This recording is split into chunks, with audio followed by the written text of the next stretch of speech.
cómo está compuesto un área de donación y de banco de sangre. Creo que si la donación de órganos es algo todavía más importante, la donación de sangre, que realmente damos medio litro de sangre sin afectarte, en México como país, la donación de sangre altruista está en 7% más o menos, ¿no? Antes el laboratorio de Hospital Puebla estaba en el interior del hospital, construimos un edificio enfrente y al momento que lo quisimos pasar, pues tuvimos que hacer toda una validación eléctrica y hacer unas modificaciones en tableros, en transformador, importantes para poder conectar estos equipos. Y llegaron 100,000 personas, fue un éxito, ¿no? Rotundo. No sabríamos ni cómo atender a 100,000 personas. ¿Qué le pasaría a estas donaciones si bien no tienes dónde almacenar? Esto es Equilibrio Empresarial. Hablaremos de técnicas de motivación y consejos para tener una mejor salud física y mental. Yo soy José Antonio Rivera y podrás encontrarme en mis redes sociales como José Antonio Rivera B. Sígueme porque juntos la vamos a romper. Hola, ¿qué tal? Buenos días a todos. Bienvenidos a Equilibrio Empresarial.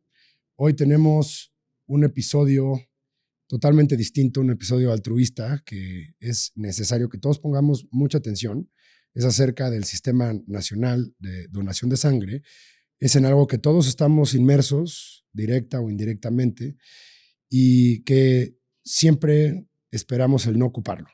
Pero la pregunta es, ¿qué pasaría si lo necesitamos y no tenemos un sistema consagrado con todas las necesidades que requerimos? Entonces, tengo aquí unos datos duros y antes de presentar a nuestro invitado, al especialista, obviamente, pero existen 10 puntos importantes que tenemos que atacar en un sistema de donación de sangre. Particularmente, la necesidad constante es la número 1, que según la Organización Mundial de la Salud, se necesitan al menos 112.5 millones de donaciones de sangre cada año a nivel mundial. La demanda específica es otro problema que nos compete, que son como los grupos sanguíneos O negativo y B negativo, son especialmente demandados debido a su rareza. 3, tenemos la necesidad de una donación frecuente. En muchos países se alienta a los donantes regulares a contribuir hasta 3 veces al año.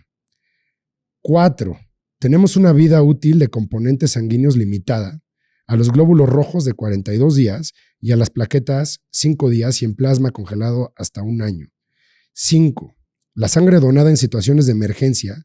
En casos de destreza y emergencia, la demanda de sangre puede aumentar drásticamente y se necesita una respuesta drástica. Esto estamos hablando de una catástrofe natural, como pudo haber sido el huracán de Acapulco o el terremoto del 85 o 2017, como, en fin, puedan ustedes entender. Luego, los donantes mundiales. Según la Federación Internacional, las sociedades de la Cruz Roja y de la Media Luna Roja, más del 50% de las donaciones de sangre en todo el mundo son realizados por voluntarios no remunerados. El impacto en pacientes crónicos. Los pacientes con enfermedades crónicas como anemia, cáncer o trastornos de coagulación a menudo dependen de donaciones regulares para mantener su salud cotidianamente. Normativas de donación, y esto es algo que luego vamos a entrar a hablar en México, es algo que está pasando tema crítico por la cantidad de bancos de sangre que están cerrados a nivel nacional. Pero bueno, las normativas de donación en muchos lugares establecen restricciones para donantes como la edad de entre 18 a 65 años y un peso mínimo de 50 kilogramos y requisitos de salud específicos que impiden tener un mayor universo de donantes. Beneficios de la salud. Donar sangre no solo beneficia a los receptores, sino también beneficios para los donantes como la reducción del riesgo de enfermedades cardiovasculares. 10 y último punto, contribución a la investigación médica. Cada una de las donaciones de sangre que hacemos también son esenciales para la investigación médica, incluyendo estudios sobre enfermedades y el desarrollo del tratamiento más innovadores. Ahora bien, tenemos una, vamos a llamarle tradición, Eduardo, para que cada uno de los invitados se presenten ellos mismos. No hay nadie más que platique tu historia. Queremos saber un poquito de ti. Okay. Con ustedes les presento al doctor Eduardo Olmedo, que está encargado del Banco de Sangre de Hospital Puebla. Aquí está el logo atrásito de ustedes. Quiero que nos platiques, Eduardo, un poquito de ti, quién eres, cómo llegaste a la decisión de dedicarte a la patología clínica y cómo terminaste llevando a cabo y administrando un banco de sangre y todas sus herramientas. Por favor, Eduardo. Gracias, Toño. Pues muchas gracias por invitarme, la verdad. Es la primera vez que hago una entrevista así, de este tipo, pero estoy súper contento porque es un tema que creo que debemos de abarcar en algún punto de nuestra vida y sobre todo porque, como lo comentas, ¿no? La demanda siempre va a estar, ¿no? Lamentablemente, en algún punto de la vida, esperemos, como lo dices, no lo ocupemos algún día, pero si se llega a necesitar, creo que es importante que existan estos bancos de sangre y que exista este stock, ¿no? Bueno, yo soy de la ciudad de Puebla, soy de aquí, nacido y crecido. Estudié, bueno, creo que nos conocemos desde muy chicos, estudiamos en la misma escuela, en el Instituto México. Después de ahí pude entrar a estudiar medicina a la UPAEP.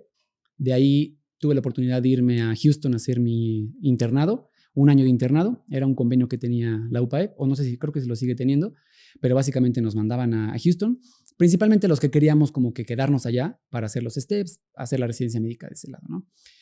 Por cuestiones del destino, pues no me pude quedar, me tuve que regresar a hacer el servicio social. Lo hice en investigación bastante interesante, ahí en el Hospital del Norte. Estuve con el doctor Priego, que es oncólogo, actualmente creo que está también en el Hospital Puebla ahí consultando con nosotros. Hicimos ahí una investigación muy bonita acerca de cáncer de mama. Y bueno, posterior a eso, presenté el examen, el ENARM, el dichosísimo y famosísimo ENARM. En ese punto, yo quería estudiar medicina interna para derivarme a gastro, pero pues por cuestiones del destino yo creo que todo se embona. No pasé el examen, me faltó de milésimas para poder ingresar a medicina interna. Y pues dije, bueno, ya, vámonos, a lo mejor no es lo mío la especialidad. Me desvié totalmente de medicina, hice una maestría en nutrición deportiva, hice otra maestría en entrenamiento físico deportivo, siempre me ha llamado la atención el deporte. Y posterior a eso, empecé a dar consulta médico nutricional y pues como que no veía que me llenaba al 100%, la verdad. Gracias a mi hermano, eso sí le tengo que dar las gracias, como que me motivó un poquito más a dedicarme a la medicina. Mis padres, ambos son patólogos clínicos y pues como que ese interés en el laboratorio siempre estuvo, ¿no? en mí. Posterior a ello, decido presentar el examen, lo paso. Para patología clínica, hago la residencia aquí en la ciudad de Puebla y posterior a ello, durante ese lapso en la familia, que todos, ahora sí ya me puedo incluir que somos patólogos, desde mi abuelo, mis padres y actualmente yo, pues decidimos o se abrió la oportunidad de derivarnos a los bancos de sangre, ¿no? El Hospital Puebla nos abrió las puertas para poder implementar el banco de sangre ahí con ustedes y pues desde ese entonces vengo manejando el banco de sangre. Tenemos actualmente otros bancos de sangre, pero pues principalmente en el Hospital Puebla, donde ahí es como que estoy de base, ¿no? Entonces, eso es básicamente un poquito de desde dónde vengo y ahorita actualmente en dónde estoy. Ya tenían tiempo, ¿no? Con el banco de sangre antes de que tú egresaras. Sí, iniciamos en Atlisco, ahí tenemos el laboratorio como central, y decidimos abrir un banco de sangre allá por la necesidad de un banco de sangre como tal. En Atlisco, solamente el Hospital General, si no mal recuerdo, es el único que tiene un banco de sangre, pero es público. No hay ningún un banco de sangre que pueda surtir a las clínicas y era un problema, ¿no? Bueno, es un problema, sea público o privado, en la distribución de sangre, ¿no? Entonces, con el objetivo de abarcar Izúcar de Matamoros, Atlisco, sin que vinieran hasta Puebla por alguna urgencia o una emergencia transfusional, pudiéramos tener esta parte, ¿no? Después de ahí, nos mudamos a la ciudad de Puebla con la oportunidad que nos abrieron y actualmente estamos ahí también. Perfecto, Eduardo. Oye, para fines de comprensión, ¿me podrías describir o diferenciar cómo está compuesto un área de donación y de banco de sangre? ¿Y cuáles son las partes que corresponden y cuál es la diferencia entre ellos? Ok. Como tal, un banco de sangre tiene la capacidad de hacer todos los procesos desde la obtención de la sangre hasta entregar el producto final para la transfusión, ¿no? Todo esto está regulado por tanto la COFEPRIS como el Centro Nacional de la Transfusión Sanguínea. Esto de acuerdo a las capacidades de cada establecimiento. Podría decir que se puede dividir en lo público y en lo privado, porque en lo público tienen como un poquito más de opciones para tener diferentes puestos o diferentes divisiones de un banco de sangre. En un público hay puestos de sangrado, donde se obtiene solamente la sangre, hay centros de procesamiento donde solamente se analiza y hay bancos de sangre completos que hacen todo el proceso, ¿no? Pero para resumidas cuentas, un banco de sangre se tiene que dividir en la parte de la captación, que la captación viene siendo la entrevista del posible donante, que abarca estudios predonación, donde principalmente se hace la medición de hemoglobina hematocrito. Actualmente ya hacemos la revisión del perfil completo de los leucocitos, una historia clínica breve, una exploración física breve, para ver puntos clave, donde en la capacitación médica nos enfocan a puntos de alerta, donde podemos decir, a lo mejor un ganglio inflamado nos puede indicar que hay un proceso infeccioso y tenemos que rechazar al donante, ¿no? Entonces, esta parte de la donación es la entrevista, la exploración física, la toma predonación, se analiza y posterior a eso se pasa al segundo punto, que es la flebotomía, que la flebotomía es donde nos acuestan en el sillón, nos sacan medio litro de sangre aproximadamente y punto final. Posterior a eso sigue la parte del estudio de la sangre, donde llega al laboratorio, por así decirlo, donde ese componente, que es la sangre total, la dividimos en diferentes componentes para poderla almacenar de acuerdo a lo que tú ya comentaste en un inicio. En regla general, lo podemos dividir en un concentrado eritrocitario, que es solo los glóbulos rojos, en el plasma fresco congelado, que es la parte líquida de la sangre, y en ciertas situaciones podemos derivarlo a plaquetas, a crioprecipitados, que son un conglomerado de los factores de coagulación, ¿no? Entonces, dependiendo de lo que se esté buscando de esa sangre, es como la podemos dividir. Posterior a eso, ya que está dividida, tenemos que analizarla específicamente para marcadores serológicos, que básicamente son VIH, hepatitis B, hepatitis C, sífilis y Chagas, que son los que nos obliga la norma 253. Todos los bancos estamos obligados a seguir la norma, ya que es una norma oficial mexicana, y nos da ciertos lineamientos que tenemos que seguir, ¿no? Entonces, ya que está estudiada, podemos decir que es una sangre liberada, que así le decimos. La etiquetamos correctamente con el tipo de donador, el grupo sanguíneo y el componente que se tiene. Entonces, como lo mencionaste, también hay diferentes fechas de caducidad de los componentes. 42 días para los concentrados, hasta un año si tenemos menos 28 grados de congelación los plasmas. Las plaquetas lamentablemente solamente duran entre 5 y 7 días, dependiendo los métodos de inactivación de patógenos, pero básicamente es eso, ¿no? Entonces, ya que tenemos todo esto, es como vamos armando nuestro stock, y a partir del stock es que nosotros podemos dar el servicio a los hospitales, ¿no? Entonces, de transfusión. Exactamente. Que eso es el último, ¿no? El último ya sería la parte de transfusión, que es cuando se entrega el componente y se hace el acto transfusional, ¿no? Que es básicamente que metan el líquido o el componente al cuerpo del paciente. Ahora, platícame un poquito más acerca de, porque ahorita me aventaste todo el proceso, ahorita ¿no? lo gigante, y contestaste de todo lo que traía preparado ya se No te gusta. No, falta mucho, Toño. No te creas. Entonces, platícame tantito de cómo deciden los médicos en ese diálogo que existe cuando hay una persona que requiere sangre, qué estrategia vas a utilizar para la transfusión, si vas a utilizar plaquetas, si vas a utilizar la sangre líquida, o qué pasa ahí. Okay. ¿Cuál es la diferencia? Pues mira, todo acto transfusional sí es, te voy a decir lo que es según el libro. Según el libro es una plática entre el médico tratante y el médico de banco de sangre, donde vemos cómo es que puede mejorar el pronóstico o el diagnóstico de nuestro paciente, ¿no? En la práctica clínica, realmente el médico tratante es quien decide qué componente es el que va a pedir el banco de sangre. Esto de acuerdo a los datos clínicos, a los datos del laboratorio y a los signos y síntomas que va a presentar, ¿no? No nos podemos guiar solamente voy a poner un ejemplo muy, muy básico, ¿no? Un paciente anémico, ¿no? Si un paciente anémico, vamos a decir que tiene 10 gramos de hemoglobina, es una cantidad baja, ¿no? Pero realmente, a lo mejor el paciente no tiene ni datos, ni síntomas, ni signos de bajo gasto. No tiene cansancio, no tiene evidencia clínica de algún tipo de anemia. En algunos casos, no es recomendable la transfusión. ¿Por qué? Porque el meter un elemento externo al cuerpo siempre conlleva un riesgo, ¿no? Puede ser un riesgo mínimo o un riesgo bastante elevado. Eso va a depender mucho, pues, de cada ser humano. Entonces, de acuerdo a esta plática que se debe de tener, el clínico con el banco de sangre, que realmente yo no me considero un médico clínico porque no veo pacientes al día, sino más que estamos en el laboratorio, pues nos dedicamos más a las muestras, a los datos duros de la sangre, ¿no? Entonces, entre esta plática debe haber un consenso de si realmente se requiere un componente o no.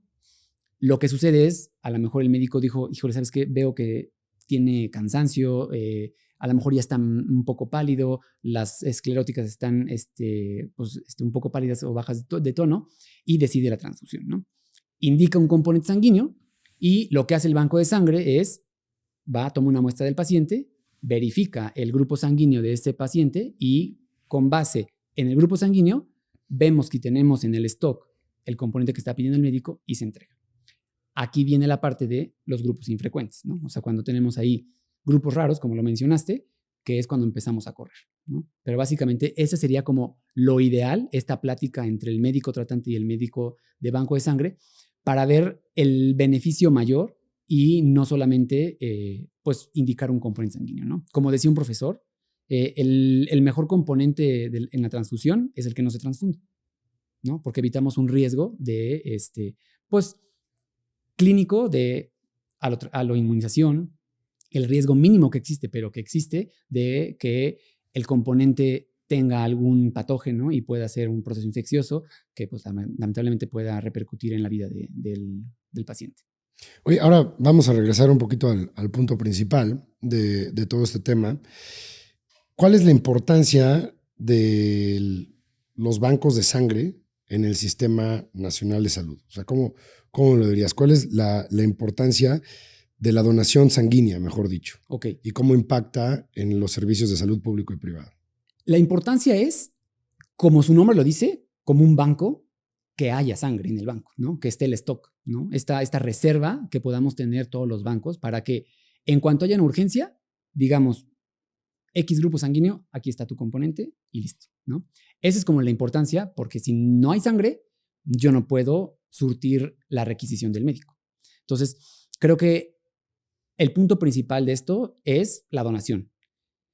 Lo que tratamos de hacer siempre cuando platicamos con pacientes, con familiares, con amigos, es hacer esa concientización de que la sangre, lamentablemente, no la podemos obtener más que a través de la donación de sangre, ¿no? De la donación, que vayas al banco de sangre, pongas tu granito de arena y dones sangre. La tecnología todavía no llega al punto de que digan, se inventó esta máquina que fabrica sangre y eso creo que sería, o sea, el premio Nobel, o sea, te lo juro. No hemos llegado a esa tecnología para poder sustituirla, entonces dependemos totalmente de las donaciones de sangre. Entonces la importancia es que haya sangre. ¿Cómo impacta? Cuando hay alguna urgencia o cuando hay un grupo infrecuente, es cuando nos ponen a correr, ¿no? Entonces, un ejemplo así de Doctor House, de las series de televisión, que llega un paciente y se está desangrando, urgencias, y lo que vemos en las películas o en las series es de que pídanme cuatro concentrados O negativo. O sea, realmente, por ejemplo, ahorita, si no mal recuerdo, tenemos en el banco de sangre 4 concentrados O negativo disponibles para que ante una urgencia se puedan transfundir, ¿no? Pero en la realidad es que a veces no hay. ¿Por qué? Porque el O negativo es un grupo sanguíneo poco frecuente, ¿no? Entonces, en caso de que me estén pidiendo porque el paciente es O negativo, yo no tengo otra opción transfusional. Y ahorita me estabas hablando que eso conlleva riesgos. Sí. ¿Por qué? Así como en términos generales, la sangre es estudiada para hacerlo lo más segura posible. Correcto. No podemos decir 100% segura o este componente no te va a pasar nada, ¿no? Una, porque es un elemento externo que está entrando a tu cuerpo y ante cualquier elemento externo que entre el cuerpo es súper inteligente y empieza a reconocer cosas raras y dice esto no es de aquí y se empieza como a defender. Esa es como la primera parte, ¿no? La segunda es, existe el llamado periodo de ventana. Un periodo de ventana es el tiempo en que la tecnología actualmente que existe no puede detectar cierto microorganismo cuando yo lo estudio. ¿Qué quiero decir? Yo hoy me tomo sangre, me hago un estudio para, vamos a poner el más común, VIH, ¿no? La tecnología que actualmente existe, la más común, es hacer anticuerpos contra el VIH más el antígeno P24. Esto nos da un periodo de ventana de entre 7 y 14 días. No, un poquito más, entre 10 y 14 días. Entonces, ¿qué quiero decir con esto? Si yo me tomo hoy mi estudio de sangre para mi estudio de VIH y hace 4 días yo tuve una actividad de riesgo donde, lo más común, una actividad sexual donde a lo mejor no usé protección, es un desconocido, una desconocida, o sea, cualquier situación en donde puedas poner en riesgo o haya esta oportunidad de que pueda haber una transmisión, debido al tiempo tan corto que pasa desde que yo tuve la exposición, 4 días después yo me hago un estudio, me va a salir no reactivo, o sea, negativo. Eso no implica que yo no esté infectado con el virus. ¿Sí me explicó? Sí, claro. Entonces, este periodo de ventana, pues a lo mejor dices, hay 10 días en promedio. Ahí es súper cortito. Pero realmente uno no sabe, cuando yo te estoy entrevistando, para cuando tú vayas a donar sangre, yo no sé si hace 3 días, hace 4 días, tuviste una actividad de riesgo y me la estás negando con tal de donar. Entonces te quita el tiempo para poder analizar y darle ese tiempo de ventana para en los 4 meses volver a hacerlo, ¿no? Porque si es una urgencia, me imagino que la prioridad es abastecer de sangre al paciente. Exactamente. Entonces, Correcto. esa es la parte que pone en riesgo, ¿no? Porque yo puedo tener, a lo mejor, volviendo al caso, yo hago ese estudio de la serología que nos obligan a los bancos de sangre y toda me sale no reactiva. Pero esa donación de sangre sí tenía un agente infeccioso. Y cuando yo lo libero, me dice no reactivo, o sea, negativo. Correcto. Pero yo lo doy a un paciente y hay una posibilidad muy alta de que pueda ser infectado. Entonces, Correcto. esos son los riesgos como que... Evita el proceso completo Exacto. de seguridad. Oye, ¿y qué tipo de sangre son más demandados aquí en Puebla? ¿Y por qué? Pues mira, te voy a dar el panorama de todo México, ¿no? A ver. En México aproximadamente el 70-75% de todos nosotros somos O positivo. O sea, dentro de los grupos sanguíneos que existen, los que se utilizan para decir qué tipo de sangre eres es el grupo AB0, que lo conocemos como O positivo o como OAB, y el grupo RH, que es lo que conocemos como si eres positivo o negativo. Eso es como que lo más común de poder clasificarte en tu tipo de sangre. Entonces, en México, más o menos, el 70-75% somos O.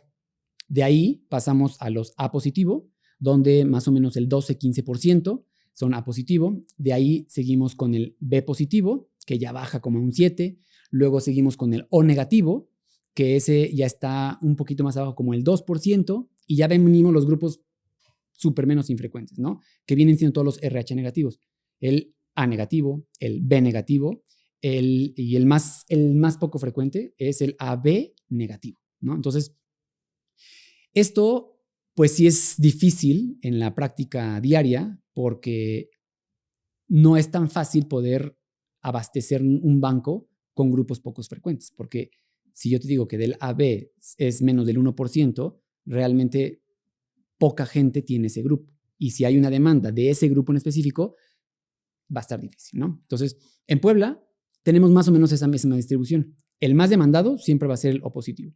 Y también tiene una ventaja. Esto yo no sé si es ciencia, si es alguna creencia que cada quien tenga, pero el O positivo generalmente se puede decir como un donador universal, que no siempre aplica así, ¿no? O sea, porque si tú eres, hablando de concentrados eritrocitarios, o sea, la pura sangre, o sea, lo rojo cuando lo dividimos, si tú eres A, yo te puedo poner O. Si tú eres B, te puedo poner O. Si tú eres AB, te puedo poner O. Esa es como la ventaja. Pero cuando nos piden plaquetas, cuando nos piden plasma, ahí es cuando se complica. Ahí sí no puedo ponerte uno. Te tengo que poner generalmente, para no hacernos bolas, te tengo que poner específicamente el grupo que eres, ¿no? Entonces, si llega un paciente AB y me piden sangre y plasma, por la sangre a lo mejor no hay tanto problema. Agarro un O, se lo pasamos. Pero plasma o plaquetas, tendría que yo buscar un paciente que sea AB, negativo o positivo, para poder hacer ese tipo de solicitud, ¿no? Entonces, eso es como que lo que más nos agobia a los bancos de sangre, que nos lleguen personas o pacientes con grupos infrecuentes. Pero por lo general, lo más solicitado es lo más común, que somos los O positivos. Claro. Ahora dime, ¿qué pasa si, por ejemplo, yo soy A positivo y se equivocan y me transfunden A negativo? Ok. Hablando de los grupos sanguíneos, hay 43 grupos sanguíneos actualmente identificados, bueno, hasta julio del año pasado, ¿no? De los grupos sanguíneos, los más conocidos, como te comenté, es el AB0 y el RH. Pero existen otros 42, que son los Kelly, el Duffy, o sea, podríamos hablar aquí un tema completo de grupos sanguíneos, ¿no? Pero específicamente del grupo RH, que es el negativo y positivo, al menos que tú hayas tenido una transfusión previa, tu cuerpo reconoce ese antígeno, esa proteína, y forma anticuerpos contra esa proteína en específico. En este caso, si tú eres vamos a cambiarlo, que tú seas A negativo y te transfunden un A positivo, en esta primera exposición no te va a pasar nada, pero tu cuerpo va a decir, ¿y ese RH positivo qué es? Lo va a reconocer, va a formar anticuerpos y van a estar listos, como cuando nos enfermamos. Estos anticuerpos que son las Y representadas, ¿no? En una segunda exposición ante una transfusión con otra vez RH positivo, con un A positivo, tu cuerpo va a decir, listo, esto no es mío, vamos a atacarlo. En cuanto venga entrando la sangre, los anticuerpos que tú formaste los van a empezar a atacar, ¿no? ¿Y qué vas a hacer? Destrucción de esas células y va a ser un cuadro de hemólisis y puede poner grave el paciente y hasta puede causar la muerte, ¿no? En el otro caso, si tú fueras A positivo y te transfunden A negativo, no habría problema. ¿Por qué? Porque del A es el mismo grupo, pero el RH negativo quiere decir que en la superficie de los eritrocitos no existe este antígeno. Entonces, no lo va a reconocer porque no va a estar. Entonces, en este caso no afectaría. Pero esta parte de la equivocación de los grupos sanguíneos debería ya no existir. Sí existe, claro que existe, porque todavía interviene el factor humano en toda esta parte de determinación. Actualmente ya existen equipos automatizados, pero en algún punto siempre interviene un humano. A ver, platícame cómo garantizas esa seguridad para que no exista una equivocación. En todos los laboratorios, independientemente si es laboratorio normal o un banco de sangre, siempre tiene que haber diferentes tipos de procesos, ¿no? En el banco de sangre todavía existen procesos todavía más estrictos para seguir, ¿no? Una son procedimientos y instrucciones de trabajo o instrucciones operativas que se tienen que tener forzosamente en cualquier banco de sangre, que básicamente es las instrucciones o los pasos a seguir para que tú hagas una actividad. Independientemente si eres el turno de la mañana, de la tarde o de la noche, tú tienes que seguir esos pasos para poder continuar con tu proceso. En dado caso que esto no pasa, porque tiene que continuar todo una cadenita, que tú estés haciendo un grupo sanguíneo y te quedaste a la mitad y yo llego, yo tendría que saber en qué punto vas tú de acuerdo a lo que estás haciendo y poder continuar con el proceso que estás siguiendo, ¿no? Entonces, esa es como la primera, que todos los procesos tienen que estar guiados o tienen que estar paso a paso para que los puedas hacer. El segundo es, en todos los laboratorios hay una verificación cruzada. ¿Qué quiere decir? Que lo que tú hiciste, otro químico, otro médico, otro analista, tiene que llegar a verificar que lo que tú hiciste está correcto, ¿no? Eso es en cuanto a la técnica, si es técnica en tubo, si es técnica en tarjeta. A lo mejor tú en la tarjeta dices es O positivo, yo llego y te digo no, es A, y ya vemos por qué es A. Y después viene la transcripción del resultado, ¿no? Hay sistemas automatizados que ya te lo pasan directo y ya solamente alguien lo verifica, y ahí hay otra verificación cruzada, ¿no? Entonces, en este caso, tú pusiste O positivo, yo llego y te digo no, es A. Entonces, ok, ya lo corregiste, va. Lo transcribes en tu libreta o en el sistema o automáticamente y pusiste que es A positivo. Otro químico, otra persona llega y tiene que verificar que tu resultado de la tarjeta o del tubo corresponda a lo que tú estás escribiendo, ¿no? Se hacen 4 verificaciones en 2 eventos básicamente, distintos, ¿no? Entonces, uno en el estudio directamente y otro en la captura y emisión del resultado. Oye, y entrando a este tema, por tu experiencia, ¿qué mitos y realidades te gustaría tocar con respecto a la donación? Eso está bueno. Pues mira, lamentablemente no tenemos la cultura de la donación en México. Y eso es... Aviéntate la cifra que me dijiste al principio. Esa sí está fea. Bueno, ahorita te la menciono. Voy a iniciar tantito con la parte de la cultura porque creo que es un tema muy cultural, ¿no?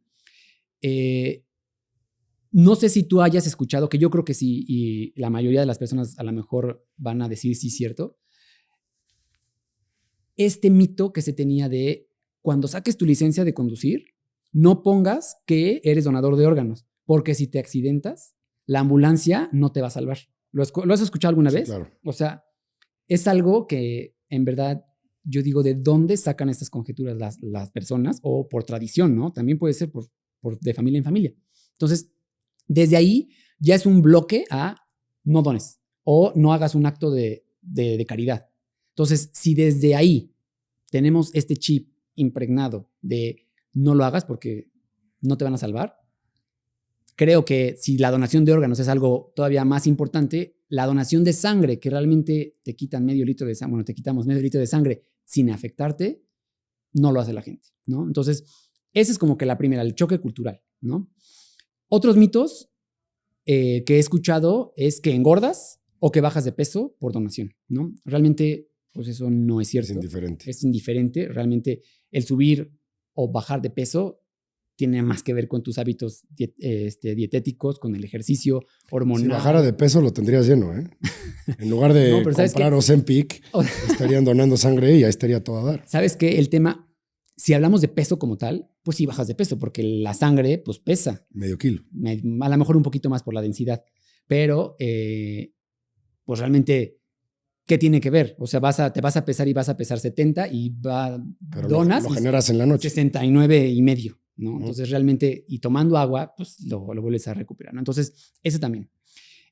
Otras cosas así que se han escuchado sobre los diferentes, a lo mejor, padecimientos que tiene la gente, que si eres diabético, que si eres hipertenso, que si fumaste, que si tomaste. O sea, todos esos criterios nosotros ya directamente en el interrogatorio los vamos preguntando así muy puntual para poder decir si puedes donar o no, ¿no? Realmente, pues se hace esta historia médica o este interrogatorio donde como que sí aventamos ciertas preguntitas a propósito que nos enseñan en medicina para poder ver hacia dónde vamos, ¿no? Y decir, ok, sí puedes donar, no puedes donar. Entonces, estos criterios los vamos viendo ahí en el banco de sangre.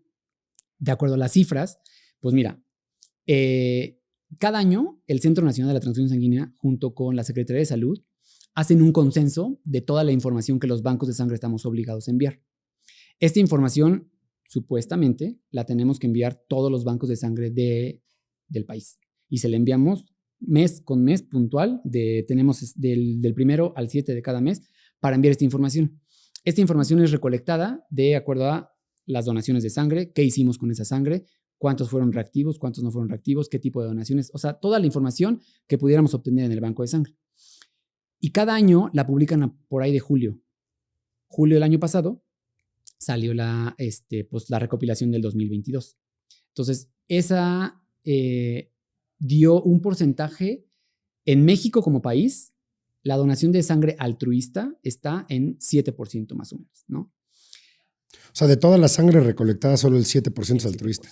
Los demás son gente que están reponiendo la sangre usada para su familiar. Exactamente, que es como que las dos.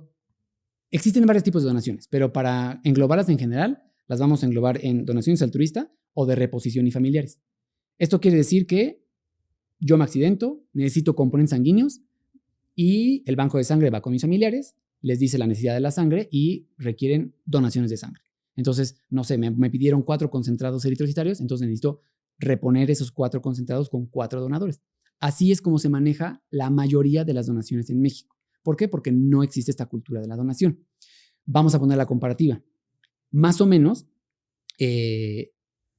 Argentina, si no mal recuerdo, ha de estar como un 25-30%, Estados Unidos está como en un 20-25%, España está casi en un 40% de donaciones altruistas, ¿no? Entonces, creo que sí tiene mucho que ver la cultura, la educación, la empatía. Yo creo que también es algo que nos hace falta mucho en la sociedad, ¿no? Ser empáticos y decir, pues qué, no me quita nada, ¿no? A lo mejor 2 horas de mi tiempo, que vaya yo, haga mi acto de bondad para salvar a alguien y vas a donar, ¿no? Entonces, eso es, creo que algo que sí llama mucho la atención. Y si ya lo aterrizo a Puebla estamos mal, o sea, mal. Estamos en un 2.5% de donaciones altruistas. Entonces, está grave la situación porque las donaciones de reposición no siempre son las más seguras, ¿no? Y esto tiene que ver porque, vamos a poner otro ejemplo.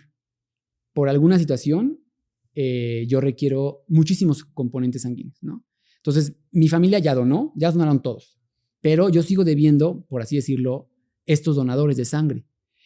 Y en un ataque como de poder dar la sangre, porque si no el banco no puede funcionar, yo empiezo a conseguir gente donde sea. Chuchito Juárez, Juanita Pérez, y yo no tengo ni los conozco, ni sé cómo es realmente su día a día, y a lo mejor Juanita tiene actividades de riesgo, a lo mejor Chuchito tuvo, no sé, voy a decir hepatitis B, y cuando llega al consultorio con tal de pasar, miente. Y eso pone en riesgo muchísimo a los pacientes, ¿no? O sea, porque también nunca sabemos a quién va a ir esa sangre, porque realmente no es como que la que tú estés donando va a ir a tu paciente o a tu familiar, ¿no? Sino que esa sangre a lo mejor va para un niño, una señora ya de la tercera edad. O sea, no lo sabemos porque realmente pues el banco va agarrando de acuerdo a lo que tiene, ¿no? Entonces, creo que es algo importante que tengamos como aterrizado en nuestro corazón más que nada la empatía, ¿no? De hacer un acto de bondad y no solamente de, pues voy a cumplir. Entonces, creo que sí es importante que se toquen estos temas, ¿no? O sea, porque lamentablemente no hay la cultura de la donación. Oye, hablando de este tema, ¿cuáles son los requisitos para convertirse? Y dime o plantéame qué se te ocurre hacer para que sea más accesible para la sociedad donar. Ok. Los requisitos básicos es mayor de 18 años y menor de 65. Esto porque nos rige una norma, la norma 253, que básicamente nos va diciendo los parámetros o algunas características para que nosotros las sigamos y de acuerdo a eso podamos aceptar o rechazar un donador. Que pese más de 50 kilos y mida más de unos 50. Esto específicamente es por el volumen sanguíneo que tenemos. Las personas chiquitas, flaquitas, tienen menos sangre. Entonces, si yo te quito menos sangre, una persona de 1,50 con 50 kilos tiene aproximadamente 3,5 litros. Si yo le quito medio litro, se va a quedar con 3. Y esos 3, a lo mejor su cuerpo dice, híjole, esto no es normal, se está desangrando. Vamos a hacer todo lo necesario para que no se muera. Es como que la lógica del cuerpo, ¿no? Entonces, por eso es que no podemos aceptar a personas menores de 50 y menores de 1,50, ¿no? Y en general, lo más básico es que se sepan sanos. Es un acto de conciencia, doña, porque tú sabes lo que haces en el día a día, ¿no? Tú sabes qué enfermedades tienes. Tú sabes si te duele la garganta. Tú sabes si tuviste alguna enfermedad por ahí medio misteriosa que no le dijiste a nadie y puede poner en riesgo la vida de alguien, ¿no? No con tal de donar o con tal de cumplir, vayas y puedas poner en riesgo a alguien más. Obvio. Ahora, para contrarrestar lo mentirosos que somos los seres humanos, como dice Dr. House, el paciente miente, los familiares también y el doctor también. Entonces, ¿cómo ha avanzado la tecnología, que ahorita me estabas platicando de unas pruebas, para contrarrestar esto y no poner en riesgo al paciente, ¿no? Ok.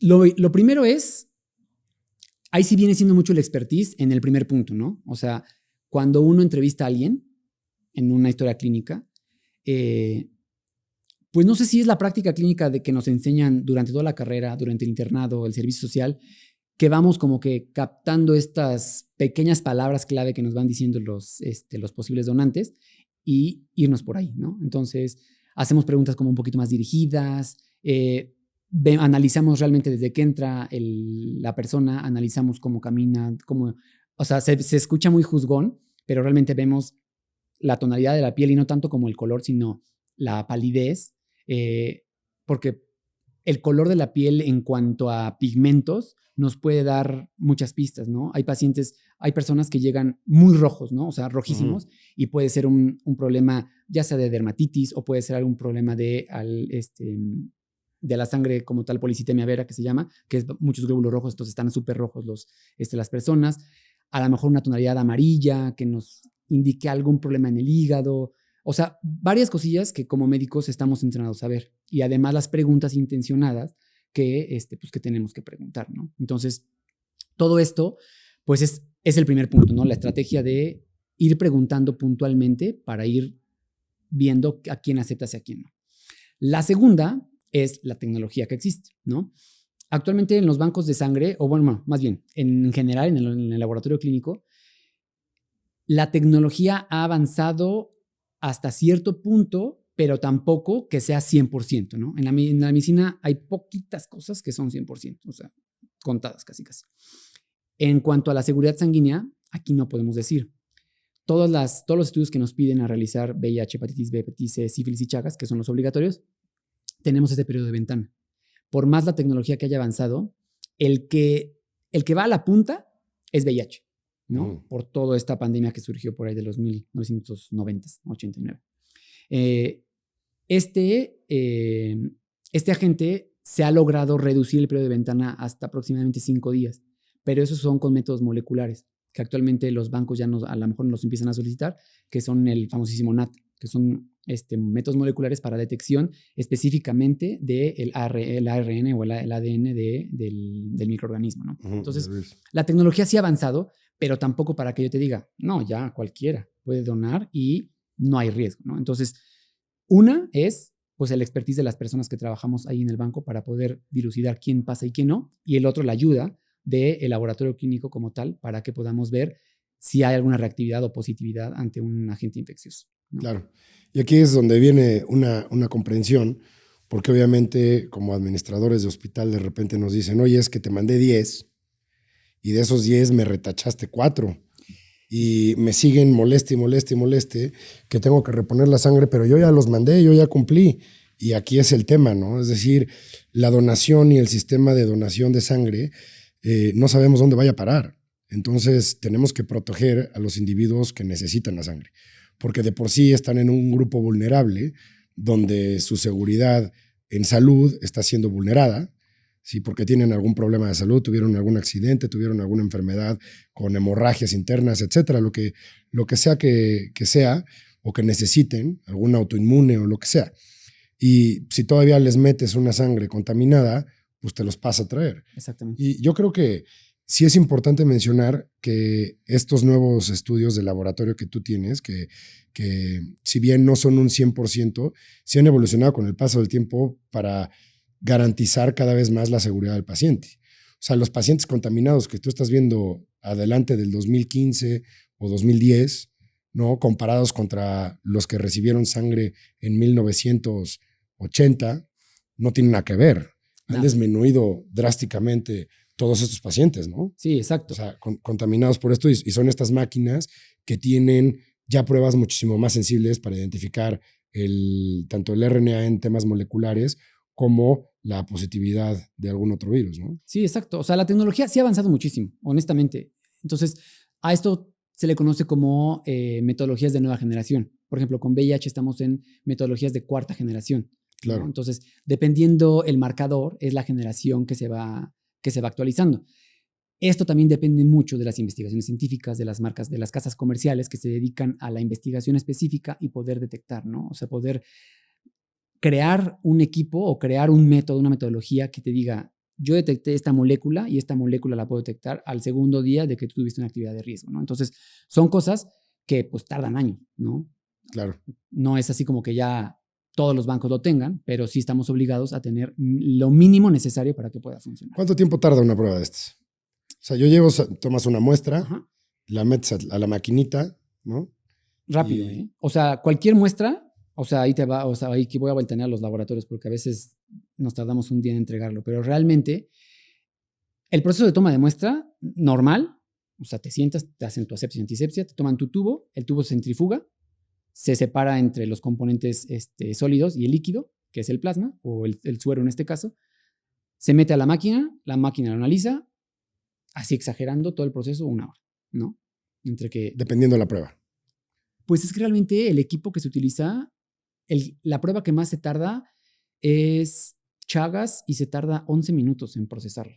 Órale. Realmente son muy rápidas, ¿no? La cosa es que prendamos el equipo, pasemos controles diarios, controles de calidad, que el equipo esté bien funcionando y ya de ahí obtener la corrida de todas las muestras, validar la corrida, todos esos procesos internos de los bancos de sangre y del laboratorio que tenemos que hacer para garantizar que el equipo está funcionando correctamente y que lo que me está diciendo mi equipo es correcto, ¿no? Entonces, pero en general, si el equipo está prendido y todo está bien, en 1 hora te puedo tener un resultado.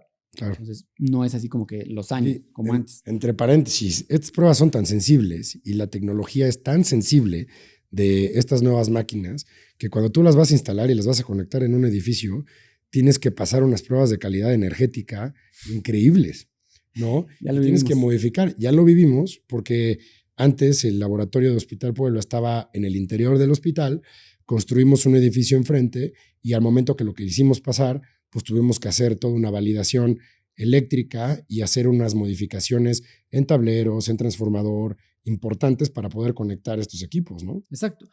Realmente sí no es difícil, es solamente un proceso complejo, ¿no? Un proceso complejo, exacto. Porque desde que tú dices, yo quiero este equipo porque es de los mejores y me va a servir para lo que yo estoy haciendo, es ver que ese equipo realmente cumpla con las especificaciones, en este caso de la donación de sangre, con la norma 253. Tiene que tener una sensibilidad específica, una especificidad puntual que lo indica la norma para que podamos decir, sí me va a servir, ¿no? Y ya después de eso, ver las necesidades de cada equipo, ¿no? Si es una conexión 220 o 110, o sea, independientemente. Eso específicamente del equipo.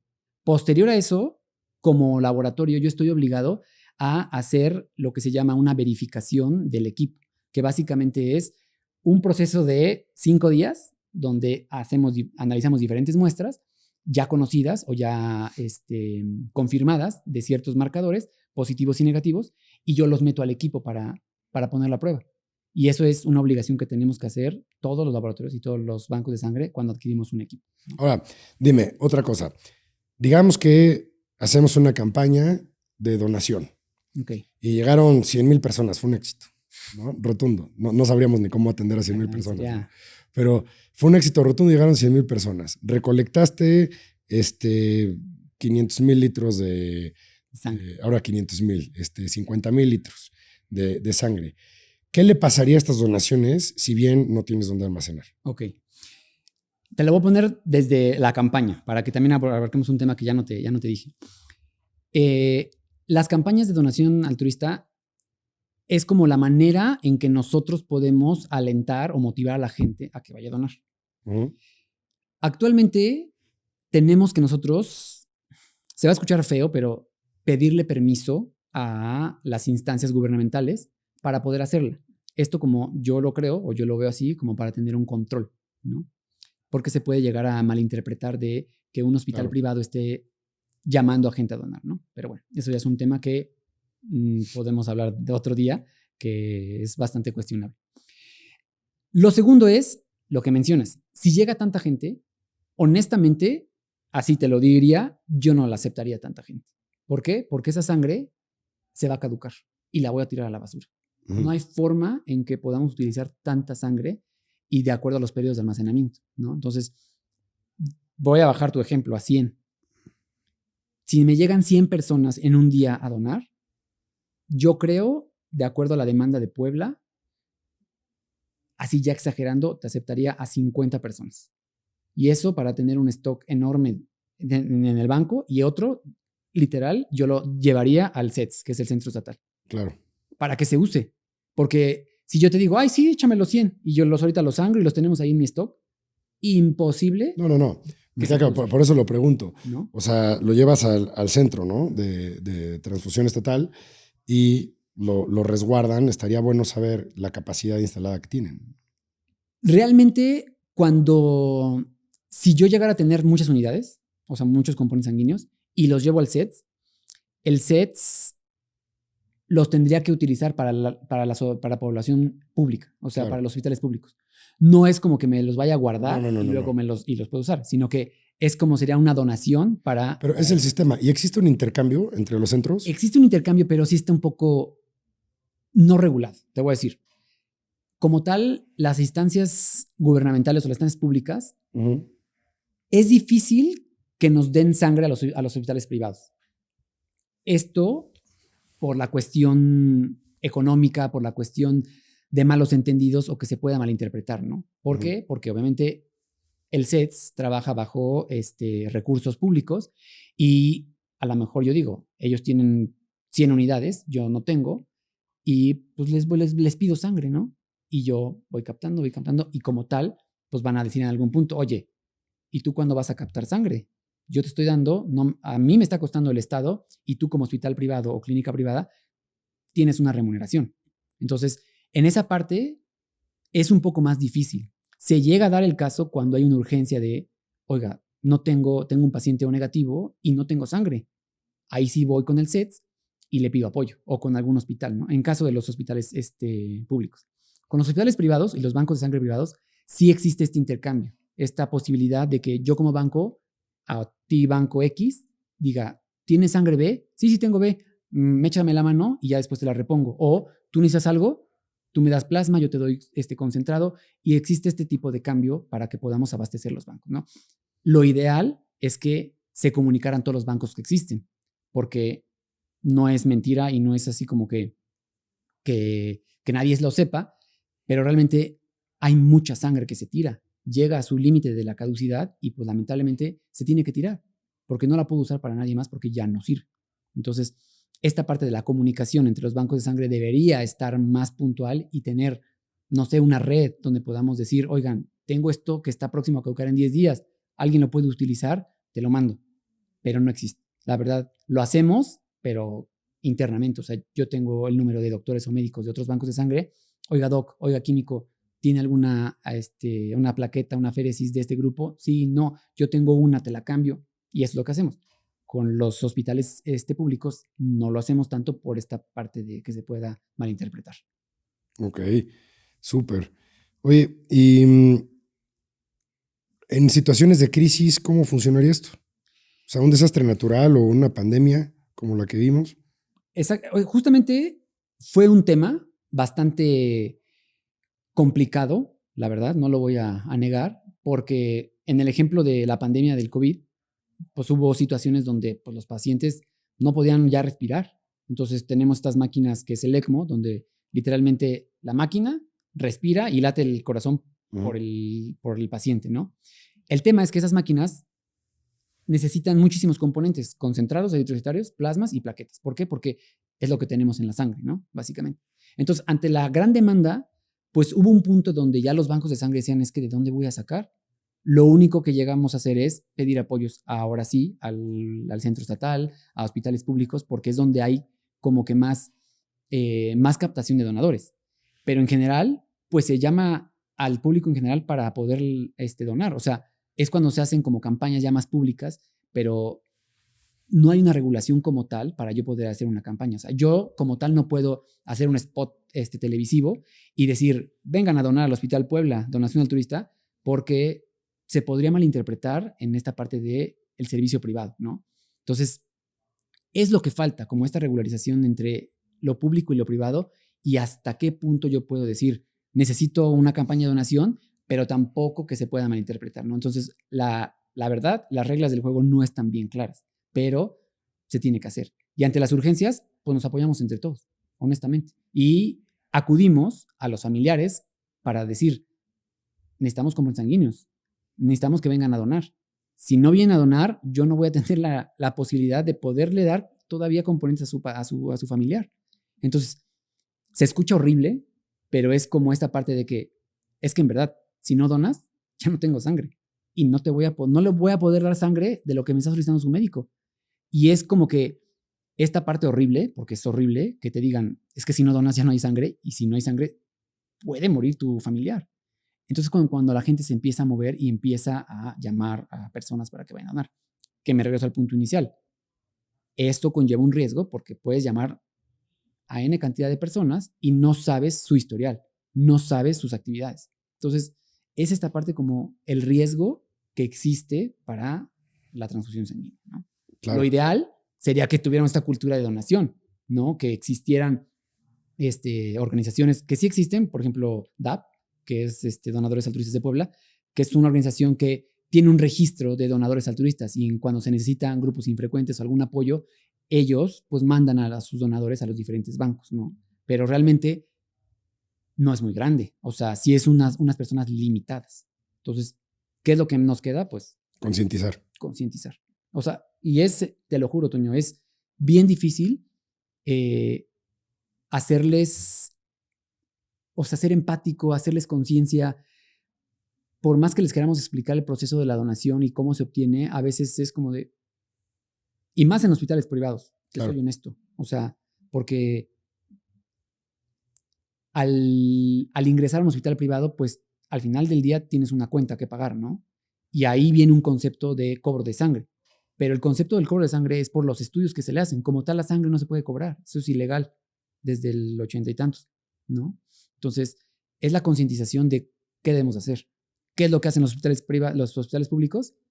Si tú vas a ingresar a cirugía, si no tienes tu comprobante de donación, la uses o no, no te metan a cirugía. Entonces, en un hospital privado es muy difícil hacer eso, porque tú me haces eso como hospital privado y yo me voy, ¿no? Me voy a otro hospital. Entonces, es una situación bien complicada. O sea, pero la tenemos. Y la única arma que tenemos es ir con los donadores, digo, con los pacientes y los familiares y hacerles. Aquí tengo que hacer un pequeño énfasis, ¿no? Y abrir el paréntesis. Si la sangre no se puede cobrar, entonces, repíteme otra vez, ¿qué es lo que se cobra de servicios de banco de sangre? Ok. Lo que se cobra es el estudio de la sangre. El estudio para VIH, para hepatitis B, para hepatitis C, para Chagas, para sífilis, la prueba de compatibilidad, la bolsa en la que se almacena la sangre, los diferentes estudios para grupo sanguíneo, tanto del donador como del paciente, para que todo esto sea lo más seguro posible. La transformación a la materia, por ejemplo, de sangre convertirlo a plaquetas, eso. En ese punto de plaquetas tenemos dos variantes. Los concentrados de plaquetas que se obtienen a través de la donación normal, que es de una bolsa de sangre de medio litro, los separamos y hacemos ciertos procedimientos para obtener plaquetas. O la segunda, que estos son los procedimientos de aféresis, que conectamos a un donador, a una máquina específica, y la conectamos entre 1 hora y media o 2. Y ahí la máquina hace el proceso de separación de las plaquetas y se obtiene, ¿no? Entonces, dependiendo mucho el procedimiento que se hace, es el cobro que se tiene.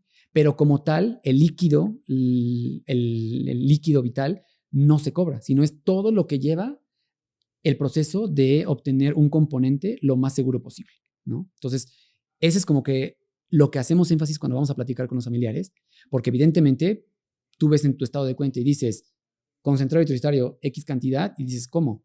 ¿Me estás cobrando la sangre y además quieres que yo vaya a donar? Entonces, es esta parte de explicarles qué es lo que se está cobrando y cómo es que se obtiene la sangre. Solamente a través de la donación. Aquí hay una pauta que si tú desde chiquito te pones a ver cuáles son las profesiones más respetadas, y hablando culturalmente, universalmente en todo el mundo, siempre es enfermera, médico, bombero, ¿no? Y cuando eres chiquito, policía. Después de cae de ya cuando sabes la realidad. Cuando te ponen la mordida, no hablemos de todos, pero sí algunos, ¿no? Están inmersos en esto. Entonces, sí es cuestión de enfoques y de concientización que un grupo no bien entendido es todo el área de banco de sangre.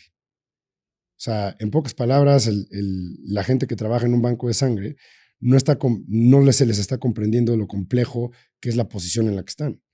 Careces de materia, tienes que brindar el servicio y tu única forma es pedirle a los familiares porque no tienes esta donación altruista constante. Exactamente. Si tuvieras esta donación altruista constante de 20 personas, 10 personas diarias, yo creo que hasta 7 personas diarias, saldrías adelante sin problema. Te soy honesto, Toño, con 2 personas diarias se arma.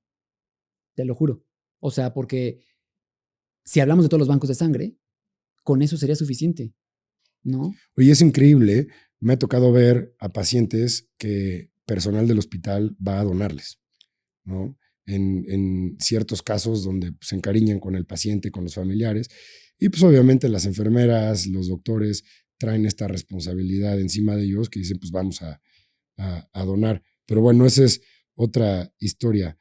Ahora, hablando aquí de cultura y educación y concientización, aparte de formar, ahora sí que parte en uno de estos programas de podcast y los podamos difundir, porque esto es meramente con el fin de eso, de concientizar y educar, ¿qué otras formas se te ocurren para fomentar la concientización del ladrillo en el que estamos parados en la donación de sangre? Mira, creo que todo, y esto es un punto muy personal, todo inicia en el núcleo familiar, honestamente. O sea, yo creo que si los que tienen hijos lo pueden ver, o sea, si el papá hace alguna actividad, el hijo al verlo dice, órale, por algo lo hace, ¿no? O sea, a lo mejor todavía no tiene la conciencia como tal, madura, pero si el papá hace ejercicio, el hijo va a hacer ejercicio. Claro. Digámoslo así, ¿no? Entonces, creo que el núcleo familiar siempre es el punto inicial. Ya venimos las diferentes variantes, que es la educación en las escuelas, tanto públicas como privadas, que se toquen estos temas, que no se tocan, la neta. O sea, no son temas que están al día a día, ¿no? O sea, a lo mejor alguna vez porque algún familiar lo solicitó y... Es que es un tabú. O sea, ahorita que me pongo a pensar, yo estudié la primaria en el Instituto Andes, la preparatoria en el Instituto México, yo no me imagino en ninguna de las dos escuelas, a lo mejor en el México un poquito más, llegando haciendo campañas de donación y verle la cara a los papás de qué dirían que les van a sacar medio litro de sangre a lo mejor y a los que son mayores de 18 años nada más, ¿no? O sea, segundo y tercero de prepa, o tercero de prepa, o alguno de primero que haya reprobado. Entonces, no me imagino la cara de los papás que podrían decir, ¿no? En este sentido. Pero con eso dice todo. Exactamente. Entonces, por eso te digo que yo sí creo firmemente que es desde el núcleo familiar. O sea, y eso te lo digo regresando al punto inicial de la licencia de conducir. O sea, te lo puedo asegurar que muchísima gente tiene esta parte de donación de órganos, no. Claro. Entonces creo que sí es... Bueno, hay en unos países que es hasta obligatorio, que ya no te preguntan. Directo. ¿No? En los nórdicos, te moriste, ocupamos, se utilizan. Ocupar, ¿no? Y si te pones a ver el sentido estricto, es el deber ser. O sea, incinerar tu cuerpo, al menos que sea una práctica religiosa obligatoria, ¿no? Que no se puede, pues ya serán temas de creencia. Pero si no es por creencia religiosa y no crees que te vas a ir al infierno en la donación, porque no me gusta criticar en lo que cree cada quien, pues es evidente que necesitamos resolver ese punto, ¿no? Sí, es un tema que pues no lo tenemos arraigado en la sociedad, honestamente, ¿no? O sea, no hay otra cosa. O sea, bueno, trasplante de órganos es otro tema, es un tema muchísimo más preocupante que este. mucho.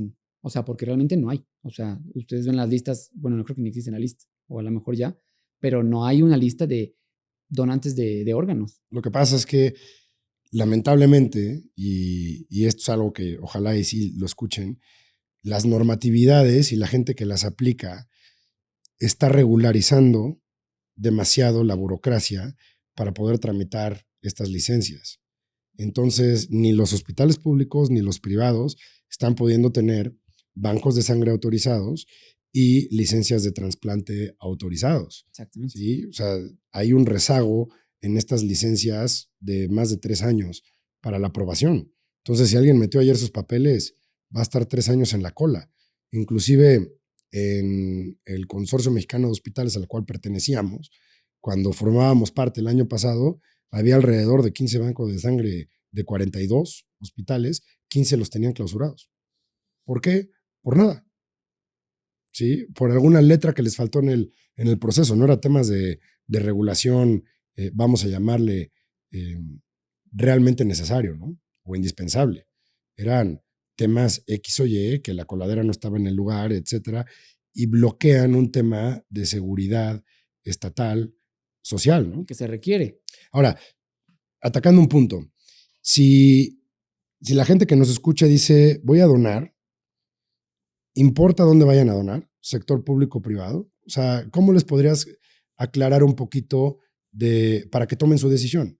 Mira, si donas en un sistema público, tu sangre se va para allá, y si donas en un sistema privado, tu sangre se queda en ese sistema privado. O sea, para que más o menos entendamos cómo funciona esto. Pues mira, podría decirte que no importa dónde dones. Todo va a depender la situación por la cual estás donando. Si tu donación es altruista, de corazón, de que dices, hoy me levanté con ganas de donar y yo sé que estoy sano, ve a donde quieras. Te lo juro, cualquier banco de sangre es óptimo para atenderte y que puedan obtener de manera segura tu sangre. Por el otro lado, si estás hospitalizado en X lugar y requieren sangre por reposición, sí tendrías que ir a ese hospital en específico. Porque a lo mejor, voy a poner otro ejemplo, yo estoy aquí en Puebla, pero me están pidiendo que done sangre, pero mi familiar está en Aguascalientes. Claro. Realmente es muy complicado que te digan, ve a donar ahí al Hospital Puebla y ya después me la mandan a Aguascalientes. Sí, no. O sea, la logística es un tema, es súper complicado. Entonces, en pocas palabras, vayan a donar al hospital que ustedes ocupen. Si es de corazón, si es altruista, háganlo donde les quede más cerca. Claro. Honestamente. O sea, porque ¿se necesita? Sí se necesita, ¿no? O anótense en las listas de estas organizaciones como DAP para que si se necesita te van a llamar. Claro. Entonces creo que es algo también ya la tecnología con esto de los celulares y que nos puedan llamar, pues creo que puedes hacerlo. Dejas tu número, sí, cuando se necesite, soy A negativo. Pues bueno, cuando se ocupe te llamo, va. Y ya nomás te pones de acuerdo. Claro. ¿No? Porque también viene el otro caso. a lo mejor yo soy AB negativo, o sea, de las cosas más raras, y voy a donar. El banco de sangre también tiene este dilema de, híjole, tu sangre es bien poco frecuente. Se me va a echar a perder. Se me va a echar a perder, no lo quería decir. La voy a tirar.